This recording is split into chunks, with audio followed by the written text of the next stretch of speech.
I ran into a bit of a problem in my forever world. I'm constantly running out of iron, and now that I want to start automating items, I'm getting pretty tired of gathering iron on mountaintops. So I need a better solution. I need an iron farm, hidden away inside of an iron mine. Now for where to build this iron farm. There's this cave entrance along my path leading over to a village I transformed, which should be the perfect spot. But we've got to head back to the base and grab a few resources. Now I've already gone ahead and prepared some of the blocks that we're going to need to create the iron farm itself, but I am missing hoppers. And well, I only have 26 iron and I need a bit over 200. To sort that out, I figure we'll head over to the location of our iron mine and clear away some of the visible iron since that would have been cleared by the miners. We might as well also venture a bit deeper and get some of the iron further down. Back at the base with our haul of raw iron, it's time to fire up the brand new super smelter I built in the previous episode to smelt it down, which completes up the resources we should need to create the iron farm. Riding over to the build site with our resources, we've got an immediate problem as I need to dig. My plans are to hide the iron farm behind an iron mine, and that means I need to clear out a space big enough inside of the rock wall to build the iron farm, where I'm clearing out just a little bit of extra space to leave me some room to work in. With some of the cobblestone I got from this, I want to craft down some slabs, which we can use to just spawn-proof this cave I dug into to ensure we don't have any iron golems spawning in here. Moved our resources down here and let's grab some of these to get ourselves started. Now I will be building a farm originally designed by K1 Incorporated, if I'm not mistaken, and this is a farm that I've built a couple of times and I've made a few changes of my own over the years, mainly towards the output. But what we're gonna do here is extend in a little circle with some of our polished deep slate, and we're gonna have a piston right here, and then from this we're gonna create a redstone clock. We're gonna run in repeaters around this way and back around over here. Placing a redstone torch here should start the system, where eventually we're gonna have a zombie sitting on this piston, which is gonna go up and down and continuously scare the villagers while still allowing them to sleep. We are also going to want an off switch for this because it's gonna get a little loud, and I was thinking just that lever on the bottom side here powering that torch off always. Top of this then, like I mentioned, we need to extend in the area for our villagers to sit in, which is going to be right here with some workstations. Then we just have to box the zombie in. Continue this up. We got to make sure that the villagers, of course, can't get out. And I know we don't need to use glass, but I had glass in the schematic from the previous world. So let's just extend some of that in here on the sides. To be fair, before we go any further, now is probably the time to get the mobs in here. At least the villagers, but probably the zombie as well, which means we do need nighttime, and I need to go grab a name tag. And actually, back here, I have an idea. That might be a raging success or a massive failure. We'll see. We'll grab some leather, though, and I'm pretty sure it's iron? No, it's glass, isn't it? It's been a minute since I crafted one of these, and I shouldn't have the recipe because I obviously haven't found it, but that should be a gas harness. And if we were to just pop into the nether, where we're right next to a Soulsland Valley, and yep, right here, a dried ghast. Back in the overworld, let's drop one of those off, and let's grab a few more leads and a boat. Ooh, and it's turning night. Let's just do that. Should definitely subscribe quickly before hunting zombies. Let's just get that in a bucket of water, and that should hopefully turn into a little happy ghast here soon. Oh, finally been running around for a few minutes now and finally spotted a zombie. Just gonna lead this back down towards the iron mine. Find a way now, zombie, just no. Come on here. Over this way and down you go. Perfect. Now he has an item, but we'll just name tag him anyways because I had it prepared. Now, while we wait for that happy ghast to grow up, let's maybe work on the output system a bit, where I want to do some of my own redstone. Oh, this is exciting. We're going to have to work fairly high up here in the build, and we're going to get two resources from this farm, which is going to be iron, of course, and poppies. And I obviously want to filter between the two because I've done these farms in the past and have them in the same storage, and it's just a mess. So the first thing that I want to create up here is a small little item sorter to filter these two then.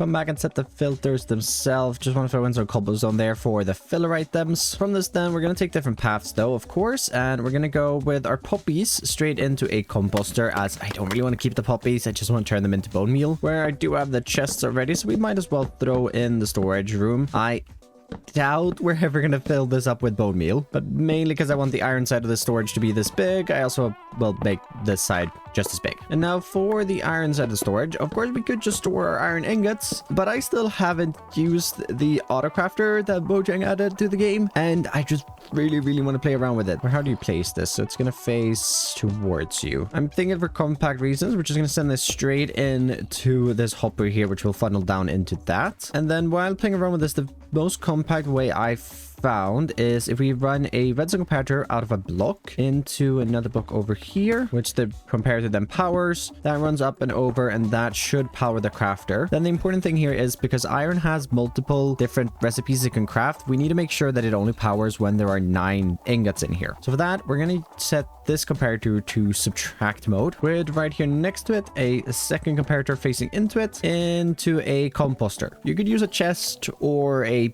cake, would also probably work. You just need to fill this up enough so that this crafter will fire once there are, well, not city. Oh, I just crafted the slabs, didn't I? Get this. Okay, not enough. Got another.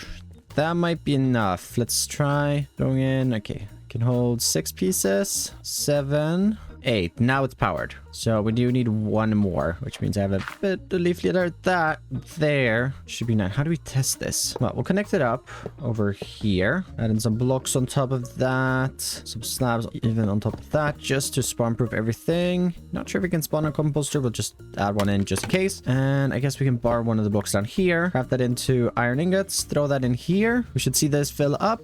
Not craft iron bars, and then craft an iron block, which should trickle down into the storage, and we can place that back down in front. Oh, perfect. The Autocrafter is so much fun to use. But that is the storage finished up. And do we have... Oh, it's getting there. It's a smiley now. While we wait for the dried gas to turn into a happy gas, I will take a bit of a fishing break over by the fishing village to see if I can catch up a mending book. Unfortunately, no mending book for me, but we have a happy gas now. And I do realize once I probably unlead him, I'm gonna have some problem catching him, aren't I? Well, let's put on the harness. And oh, look at him go. We need our boat and our leads. And then, let's see. Oh, okay, boom, boom. Come back here. Oh, okay. We're on the happy gas. And off towards the fishing village we go. Wow, this thing is slow. I want it to be faster just walking over here with it in the lead. But we have, oh, just 2 villagers. I don't think I can have a nitwit. I do think I need actual villagers.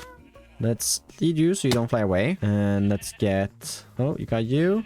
And no, oh, yes, okay, good. How does this work now? Let's stick you there. How do I just, nope, that's not how you do it. Oh, oh, oh, whoa. Oh, that's so cool. Wait, what? Okay. Hold up. Up, up, up, up. I think we have some villagers. I love that. Okay, running back to the mine. Just gotta figure out how to, well, unload our cargo. I think I'm gonna try to fly it down a bit here into the cave. Lead that. And then click on it. Going back down here. Click on it. No, they are still on there.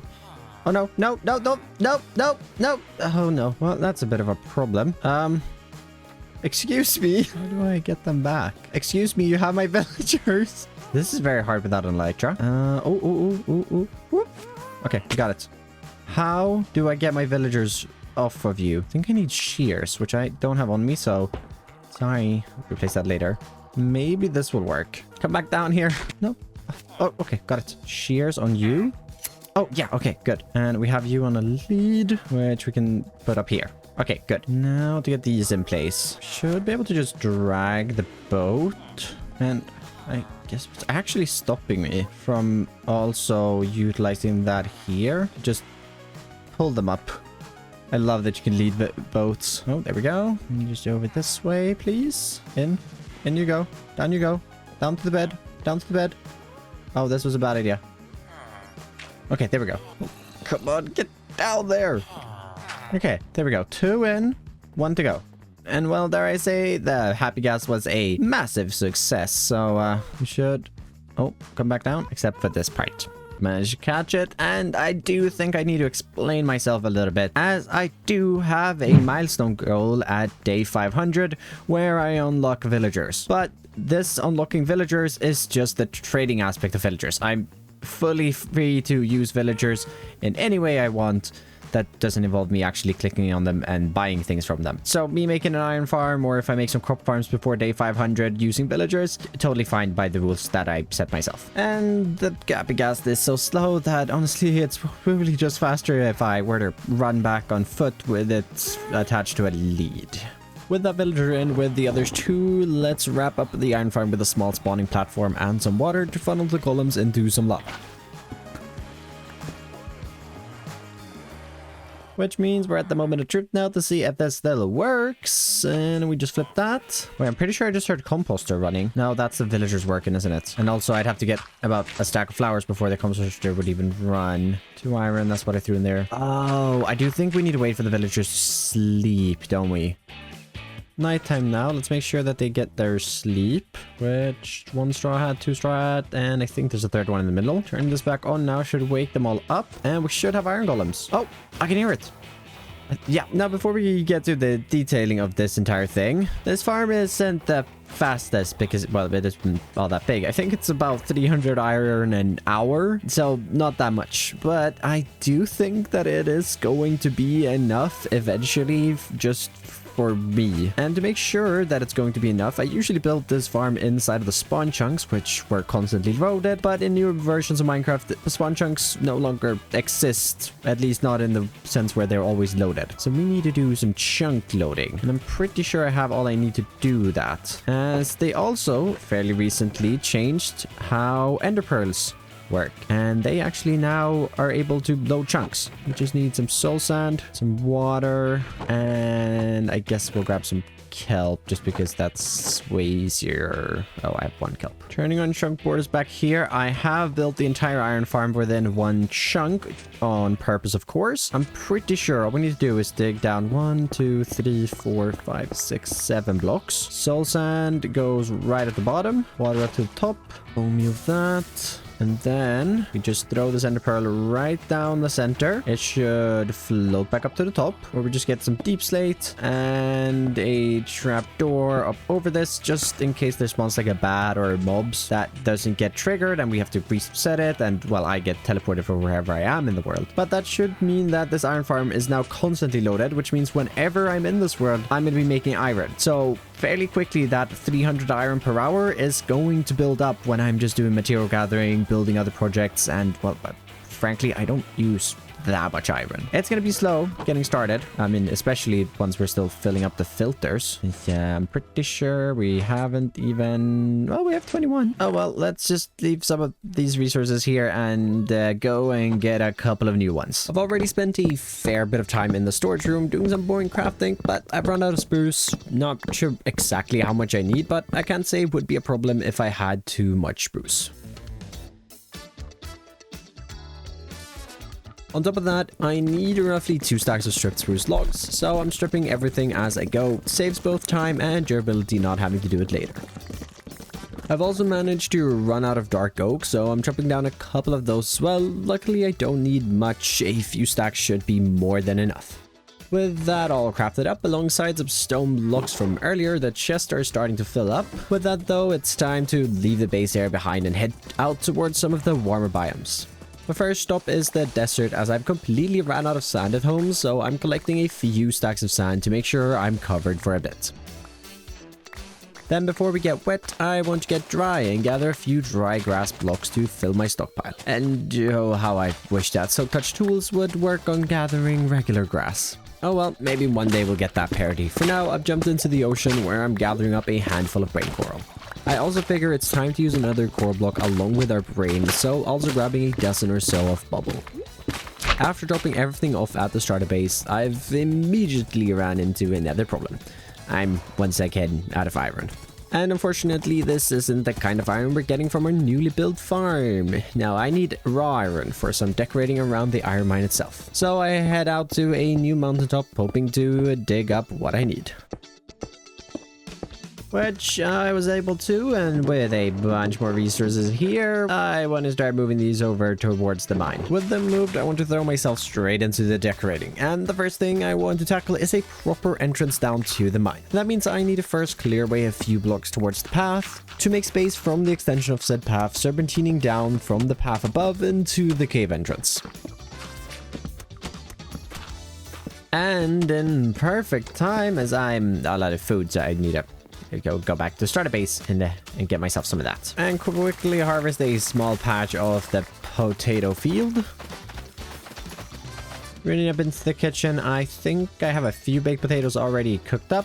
Let's put 2 more stacks in here. These should do for now. Just gotta drop off the excess. And before we head back, let's grab ourselves 3 name tags. And I've got 3 names for our cats. Where for the calico one, we have the name Bean, suggested by Abby. Over in the stables building with the white cat, I let Burning choose the name, and they went with Stormfly to feed that How to Train Your Dragon addiction. And for our brown one, we got Tabs, suggested by Crabbird. Oh, you're so cute, buddy. And I appreciate all of the suggestions. Really fun to read through them. Now, back over at the mine, we've got to sort out this path a little more. For the structuring, I'm thinking we do some tough, deep slate, and let's use some mossy as well. Where we start down here with our deep slate towards the bottom, moving into our tough. Then right towards the top, we get in some of this mossy brick and maybe even throw in a cobblestone just to break it up a little bit. And then we top this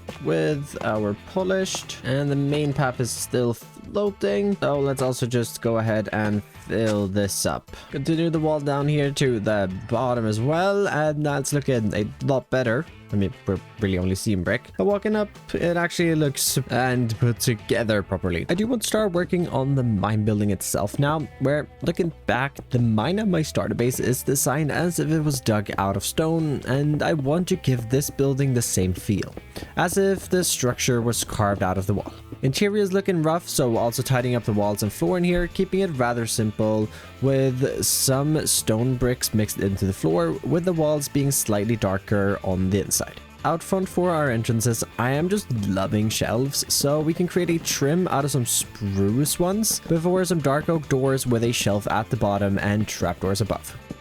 Loving that, but I do want to give some love here to the inside, and I actually need some chains, and I didn't have enough iron to craft said chains, so I brought along with me a crafting table, and we have 14 blocks of iron now. That's actually a fair bit. Wow. Means I can craft up a stack of chains. I'm actually gonna need a bit more, I think. Not a worry in the world, and I can just craft as many chains as I need. It's beautiful. The reason I need the chains is just because I want to hang some lanterns, and I figured just want to use that chain there, and then I need some chains on the outside later. Now we can just decorate the interior here. They'll simply just throwing in some junk just to have a little bit of storage for the miners. A few pieces of hanging moss in the corners, and I do like the atmosphere.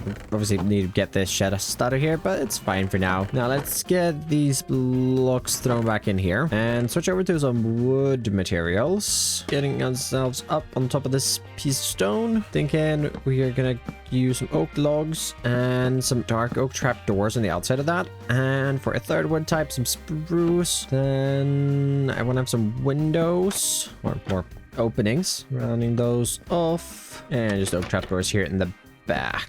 Should probably also hide a torch or two just for when we close the space off. On top of these dark oak fences here, I want to continue with our dark oak, where we can stretch a line of slabs across. Start off a trim for a roof, where on either side can just step that up with some stairs. For the roof itself, I want to use that raw iron I gathered earlier, mixing that with a few copper blocks and exposed cut copper, then to add another level of detail, stretching rows of chains across between the dark oak edges, which with some supporting beams sticking out of the roof to hold the stone mass above up, the mine building is looking great. However, this little piece of terrain sort of floating is annoying me, so let's get rid of it. much nicer. But the rest of the terrain is a little rough, and what are those blocks doing? We could pretty easily clean all this up, just replacing all of the dirt with stone and removing the floating blocks. There's also this area on the other side of the pathway that I also want to clean up. Once again, removing all of the dirt, but decorating a bit more, as we are going to see this walking down into the mine, so a simple shading texturing. Few foliage bits thrown in and a little support with a little lantern over there, and this is looking a whole lot better. And all of this terrain has me thinking. I've already got a lot of extra wood blocks with me, and I really want to make a custom tree, so I need to go and get some leaves. And I'm a bit tired of using shears, so let's craft up a diamond hoe. But we can't just use that, because to actually get leaves we need a silk touch hoe, which means I'm running over to the castle tower, where I've got to do a few rolls to actually get... there we go, silk touch. Now we just need more levels. Down in the XP farm, I can farm some zombies and skeletons to sort that out. Can't wait for a better XP farm in this world. But at least we can easily get levels, and I can get Silk Touch. You know, just Silk Touch. Well, that's fine. Was hoping for Unbreaking 3 as well, but I don't need any efficiency level to insta-mine leaves, so this will work for now to gather our Savia leaves. And when it breaks, I've got an Unbreaking 3 efficiency 5 hoe I can combine it with to continue harvesting leaves for future trees. Because we have a lot of custom trees to build in this world, as I build at least one new every single episode. And if you are new around here, welcome. And if you want to see me fill my world with custom trees, you should definitely subscribe. Oh, and hey, what's this now? A second tree? Oh, what a treat. I reckon that deserves a like as well. Helps me out a ton as well, and some custom trees just really add to a build, doesn't it? But the build is still missing a little bit of story, little bit of life to it, as we do have all of this mine infrastructure, but there's nothing really happening here. And I like to involve lore into my builds. And no, probably not the lore that you are thinking about with written stories. Instead, I like to tell a story with my builds, where I'm currently adding in a bit of life out front of the mine. Which, even though I have my chest down here, just this simple few little details adds a lot to the build. But iron is very heavy, and well, I want to move it up to the road, and pulling it up this fairly steep incline path might be a little bit tricky. And I thought about this earlier when I was decorating the space, so I did add in this little path extension, where filling my inventory with a bunch of blocks, I want to build up a little mechanical crane to help the miners lift the rocks and ores out of the cave, adding a bit of dimension by creating it on a diagonal. Extending down the chains, I want to create a little platform, currently hauling up iron, to an empty cart that I'm building up by the side of the pathway, using the same design I've been using through the world, but with a fresh coat of paint.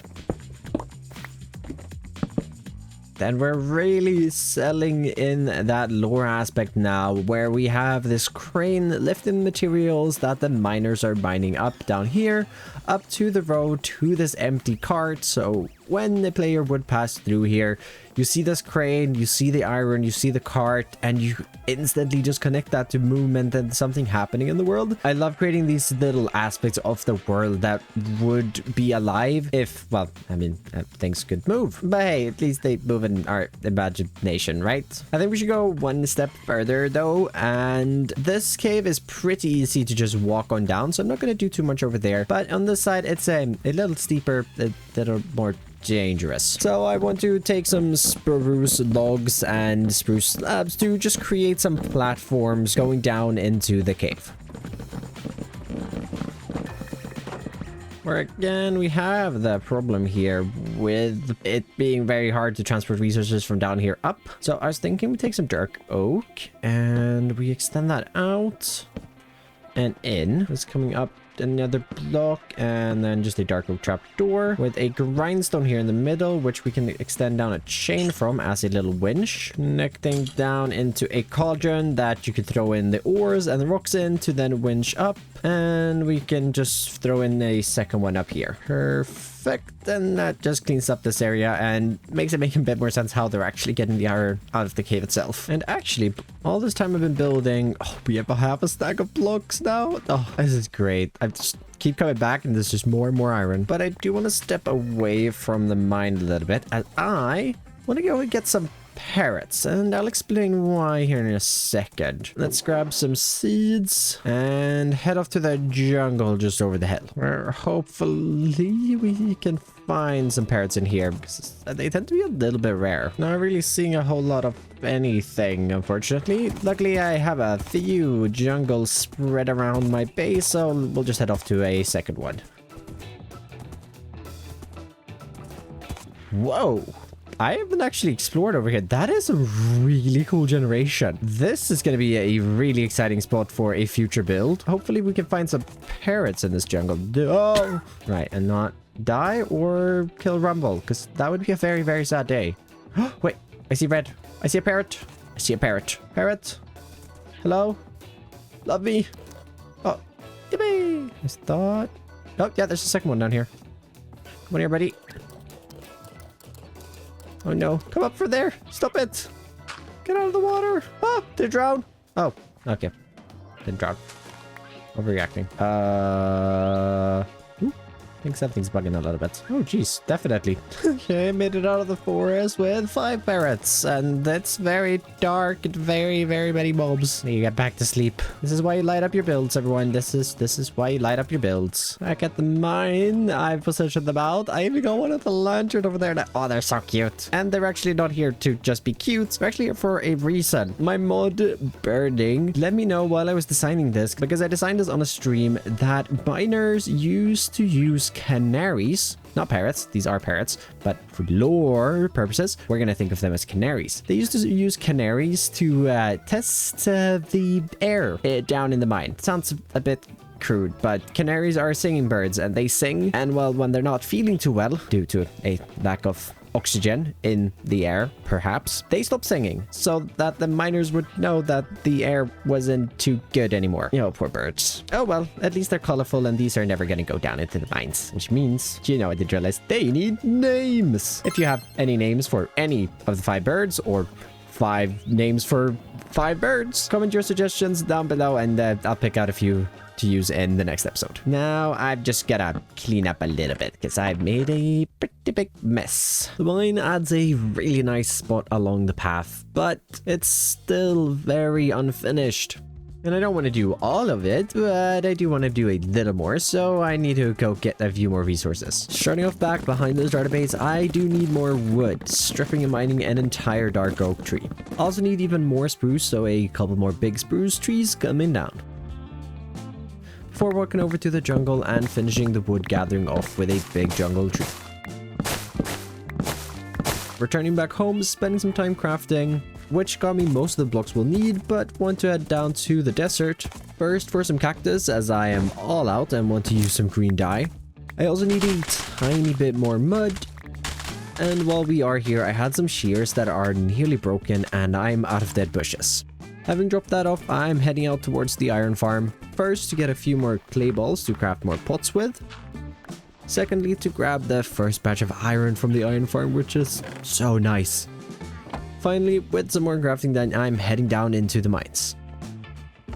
No, not for any stones, but gems, as I need a large and small amethyst bud. And all that is left is to run the resources over to the mine, where I'm actually still missing a resource that I know I have an abundance of over by the fishing village. Right over here, as yep, I have a ton of grass and dirt. With the grass, I can start sorting out the terrain just west of the mine, preparing for a house. And we aren't really going to go any further than this for now, as this entire region is a future project. And just over this hill here is a pillager outpost, which means bending a path over in that direction over here, over towards the desert and savanna and all of those biomes might prove a little problematic. So I figured it would be smart to bring in a crossroads here instead, wending its way up the mountain to eventually snake its way over to the desert and mangrove. as I've got plans to create civilizations in both of those biomes in the future, but not now. It would be a bit ambitious, instead bringing the path back down from the top and cleaning up down at the crossroads. And this is a bit steep for dirt, so let's get it replaced with a small cliff.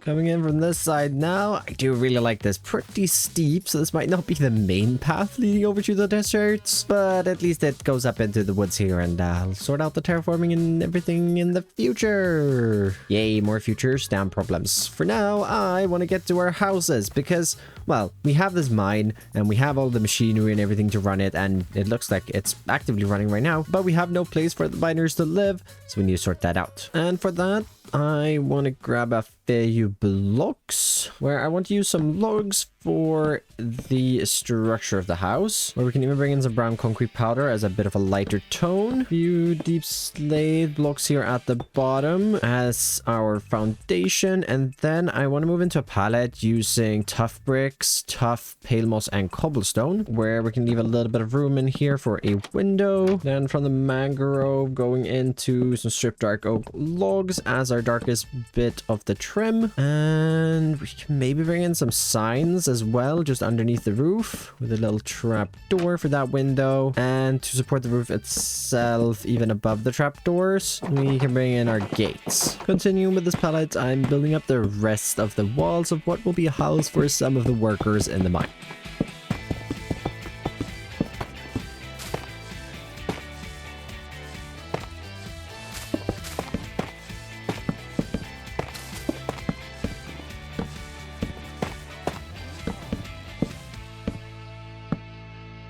And thinking a little bit, this house is a little bigger, so I figured it'd be a little fun if this would be like the foreman of the mine and his family who lives in there, and then some of the miners share this smaller home. But just because it's smaller doesn't mean that they don't have to have it completed walls. So let's fill in this little gap here with a little sand palette, and we'll throw on a super simple roof with just mud brick coming down. A little flower pot in the window, a door, and we'll use some oak trap doors here on the inside. And I want to use some copper, preferably one stage oxidized, so I'm gonna have to come back here and wax these, but for now that's going to make some good windows, and actually might keep them in this stage, although I will have to go and wax them anyways. For a roof, I want to go with a fairly wooden palette, where we're gonna use some birch for our highlights with some oak stairs and jungle as our next darker blocks.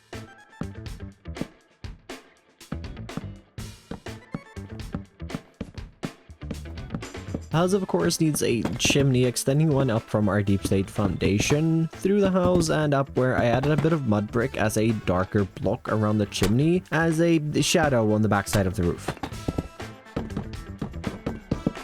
Loving the exterior of this so far, and while the inside needs some work, as of course I'm bringing in an interior. I always make interiors, yep. And I want to structure the space off a little bit, and to help me do that I want to bring in a pillar to hold up the roof. And the house is small, and I would imagine that they want to utilize as much space as possible, so let's bring in a very steep staircase here, where we can get the second floor sorted with some oak just connecting up to this. A little bit messy around the staircase here, but I think this should work, giving us a bit more space underneath as well. And I designed this all on stream, where I asked if there should be any lore involved inside of the builds, and well, the answer was a definite yes. And one of the miners living in this house was going to be a fan of knitting, so I want to make a little knitting area, bit of storage, some cabinets there, a little flower just to bring in a bit of hominess, and also a candle. I'm thinking we can sneak in a cheeky little bed under the stairs, where they're of course going to need a little custom made rug as well, and that's making this area really nice. Went through and decorated the rest of the house, thinking these are going to be some sort of beads hanging down and a few more things up here, and it's looking pretty good. Just gotta light these up.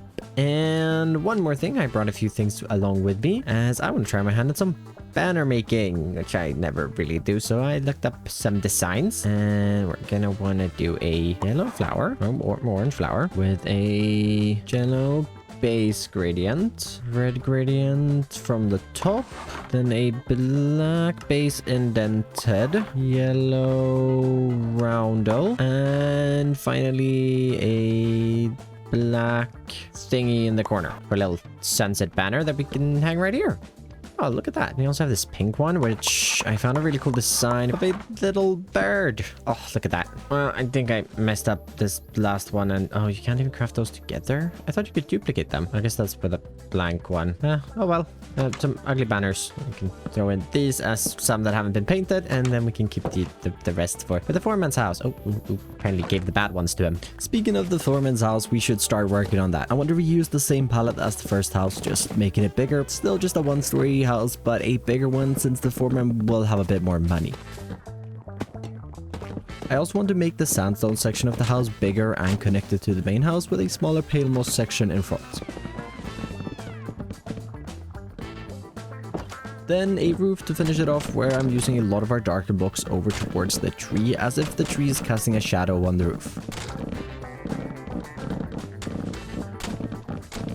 And for a fun little hobby for this one, I was thinking it'd be a little fun if we bring in some amethyst here, as this guy's a fan of gems and a sort of gemologist. Well, maybe he's not a gemologist, he just likes gems. And I made this little back area here as well, just as a little place where he can be sieving down some rock or mud piles to get the ores out. We can maybe just throw in a bit of mud over here as well in the corner, just as a little workspace here on the outside. And for the rest of the house, we've got a big living room, a dining table, a kitchen. Moving on up, we got 2 children's beds, and we have the main bedroom and a big old attic space for some storage. And stepping out outside, I just really like how the tree here is casting a shadow over on the roof. And well, when we're running through this area, it's just gonna feel so much more alive. Having cleaned up the area, this project turned out amazing.